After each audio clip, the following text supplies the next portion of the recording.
안녕하세요. 책 읽어주는 여자 홍퀸이에요. 지금은 잡지를 보다가 멋진 여행지 소개글이 좋아서 읽어드릴게요. 여행 좋아하시는 분들 많으시죠? 저도 완전 좋아하는데 가본 곳은 많이 없지만 자, 읽어볼게요. 이 사진 보자마자 바로 알아보시는 분도 계실 테고 저처럼 잘 모르시는 분들은 우선 귀로 먼저 여행을 떠나보시죠. 자, 제목은 신라 화랑이 걷던 한국의 산티아고 길, 바다 품고 750km.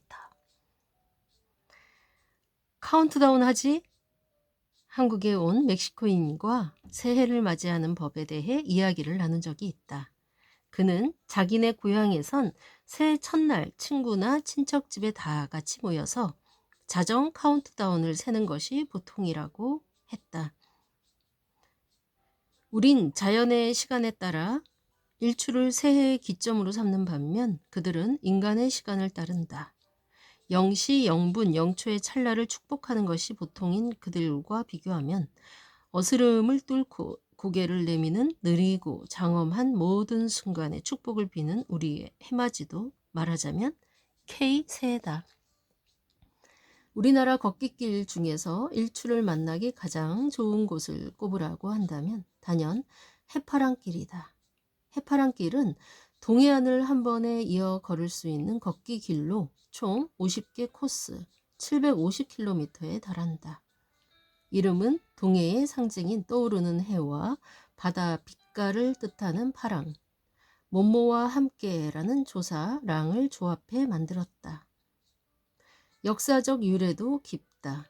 스페인 산티아고 길이 1000년에 걸쳐 순례자들이 만든 것이라면 이곳은 1400년 전 수련자들이 만들었다. 바로 신라 화랑들이다. 삼국을 통일한 후 화랑들은 후연지기를 기르기 위해 장거리 걷기에 나섰다. 그중 가장 인기 있던 길이 경주에서 금강산까지 이어지는 동해안 길이었다고 한다. 현대에 들어 국토대장정이 유행하면서 7번 국도를 따라 화랑의 뒤를 이었다. 해파랑길은 척박한 도로는 피하는 대신 최대한 호젓하면서 역사적 의미가 깊고 경관 좋은 길을 따라서 새로 냈다. 이 중에서 1월에 가장 걷기 좋은 길은 포항에 자리한 14구간이다. 경북 포항 남구 구룡포읍에서 호미곶 면을 잇는 14km, 약 4시간 30분 걸리는 길이다. 해파랑길은 남쪽에서 북쪽으로 가는 것이 정방향이지만 14구간은 호미곶에서 일출을 보고 남쪽으로 가는 것이 좋다. 호미곶은 한반도 최동단으로 내륙에서 가장 먼저 해가 뜨는 곳이다.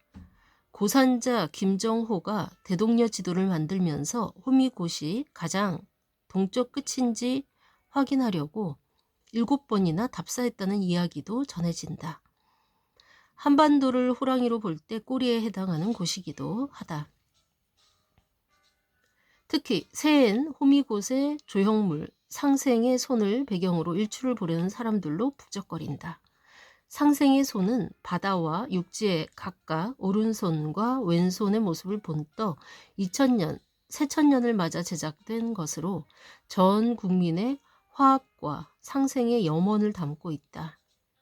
소나귀 사이로 붉은 해가 떠오르면 나도 조형물처럼 따뜻한 희망을 손에 거머쥘 수 있을 것 같은 생각이 든다. 길의 90% 이상이 시종일관 아름다운 동해 바다를 바로 옆에 끼고 걷는다. 오르내림 없는 평지에다 이정표가 잘 돼 있어 남녀노소 누구나 충분히 완주할 수 있다.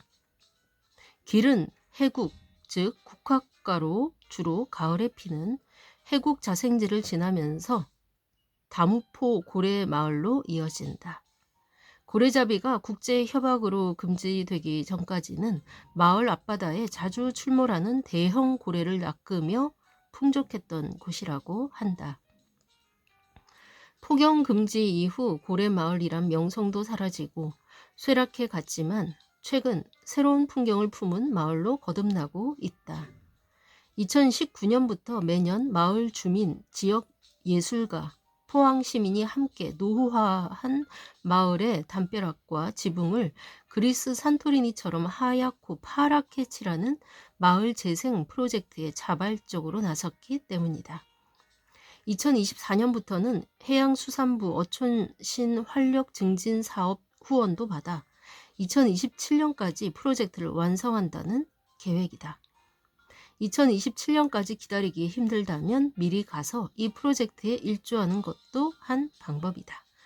놀이체험처럼 누구나 수시로 열리는 페인팅 행사에 참석해 마을의 벽화를 그릴 수 있다. 이제 석병리로 내려선다. 국토지리정보원 기준 대한민국 최동단의 정확한 좌표가 이곳에 찍혀 있다고 한다. 그래서 마을 곳곳에선 땅끝이란 이름을 볼 수 있다. 선사시대 신앙의식 혹은 의사소통 등의 목적으로 돌의 표면을 파서 만든 구멍인 성혈이 있는 바위도 인근에 있다. 삼정리로 넘어서면 하이라이트 구간이 나온다.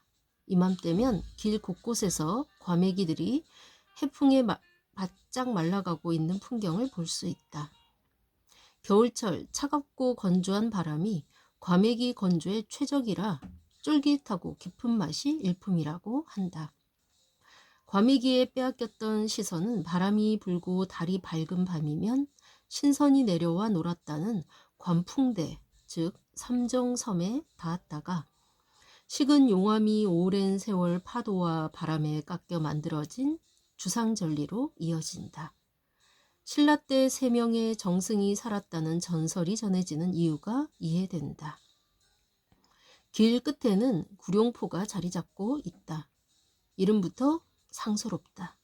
신라 진흥왕 때 갑자기 폭풍우가 몰아치며 앞바다에서 10마리 용이 승천했는데 이 중 1마리가 떨어져 결국 9마리만 승천했다는 이야기가 전해진다. 조선시대까지는 조용한 어촌 마을이었는데 일제강점기에 일본인들이 항구를 지으면서 마을 경관이 급속도로 바뀌었다. 항구가 생기자 일본인들이 건너와 살면서 일본인 거리를 만들었다. 현재 구룡포 일본인 가옥거리란 이름으로 남아있다. 당시 우리나라로 왔던 일본인 어부 중 한 명이 하시모토 젠키치가 지은 2층짜리 목조 건물은 구룡포 근대 역사관이 됐다. 한창 번창했을 땐 600여 척의 어선과 10,000명의 선원이 머물렀다고 한다. 약 500여 미터를 따라 일본인 가옥 51채가 늘어서 있어 드라마 세트장을 연상케 한다.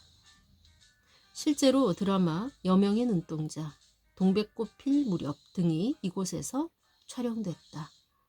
밤이 되면 조명이 드리우면서 더욱 운치 있는 풍경을 선사한다. 공식적인 길은 아라광장 옆에서 끝난다. 그러나 어쩔 수 없이 발걸음은 멈춰지지 않고 바로 옆 과메기 물회 거리로 이어진다. 네, 이상입니다. 마지막 물회라는 말에 침이 고였네요. 이 글은 월간 사내 서현우 기자가 썼습니다. 네, 맛있는 과메기와 물회 당장 먹고 싶어집니다. 지금까지 멋진 글 읽어주는 여자 홍퀸이었습니다. 감사합니다.